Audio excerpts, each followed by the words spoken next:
Hello everyone and welcome back to Destiny. We are a few days into update 1.1.1.1 and I have to say I'm having a really good time with it. Masterworks plus gift boons plus passive forge grinding is making the endgame of Destiny 2 way more enjoyable. It isn't without its faults of course, but I think this is the quality of life update that we had all been looking for to keep us busy over the holidays and beyond. If this is any indication of what's to come in the new year, I think we can all rest a bit easy about the fate of our beloved game. In this video we'll dive a little bit deeper into Masterworks and why it's such a massive improvement to the endgame experience. Let's get into it.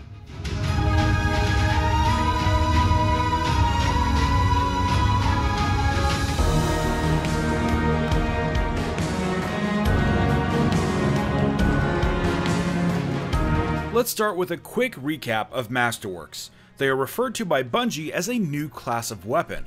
I think of them more like Legendary Deluxe. Every legendary weapon has an opportunity to drop as or to be upgraded to a Masterwork version. You get Masterworks from any source that would drop a randomly generated legendary weapon, so this only excludes instances where you can see the weapon before you attain it.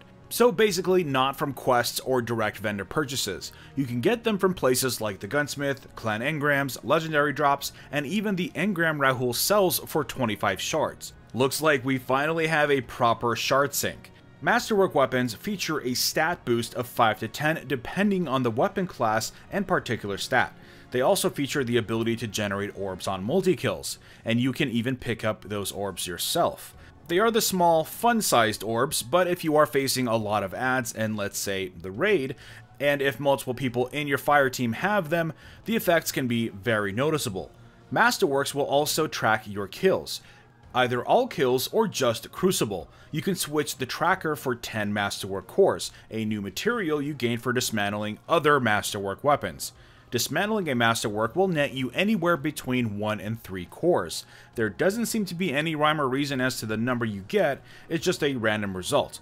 Also, the stat boost can be reworked to boost another random stat for 3 of those cores. Finally, you can upgrade any legendary weapon into a Masterwork for 10 cores. This is the grind that we've been seeking. The only true question here is whether or not Masterworks will end up being worth it in the long run. My only feeling is that they still need one more X factor to make them truly special.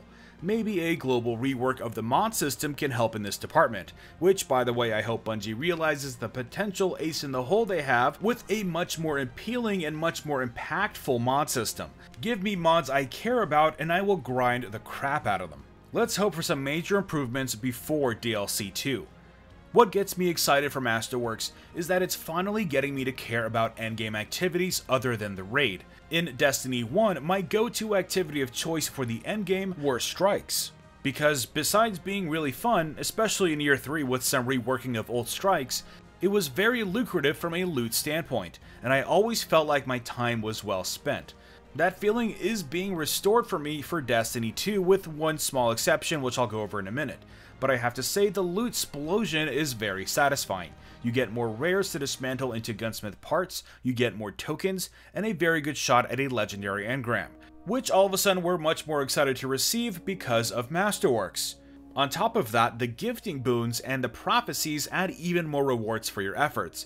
I've made peace with the fact that the prophecies are going to be more of a passive farm for me, but I will still let it guide my activity choices when I'm not sure what I should be doing next. Before yesterday's patch, I would stare at the director after completing all of my milestones, and I would have zero interest to do anything else. It was like Bungie was telling me to stop playing for the week only after a few hours. Now there is an actual endgame I can point to. It is by no means perfect, and Bungie still has a lot of work to do, but the December 12th quality of life patch is a huge step in the right direction. More interesting weapons to forge, variants of PvE activities, and maybe some more of those awesome mysterious quests, Destiny 2 might just be able to not only course correct, but one day may even surpass its predecessor. I genuinely believe this. All of the pieces are there.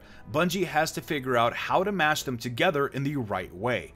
It's clear that Bungie has all the tools and all of the talent to cook up some truly unique and interesting stuff. It's just a shame that they need a little kick in the butt every now and again to make them realign their priorities. Now is the time to focus down on the endgame. The voice of the 1% has the potential to bring in and keep a deeper audience. The silver lining is that it's all uphill from here, at least that's what it seems like. They have a lot to prove with DLC 2.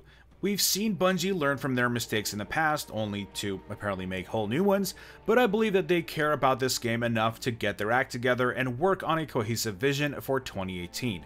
Anyways, what are your thoughts on the Masterworks, and do you think it's a step in the right direction? Let's discuss.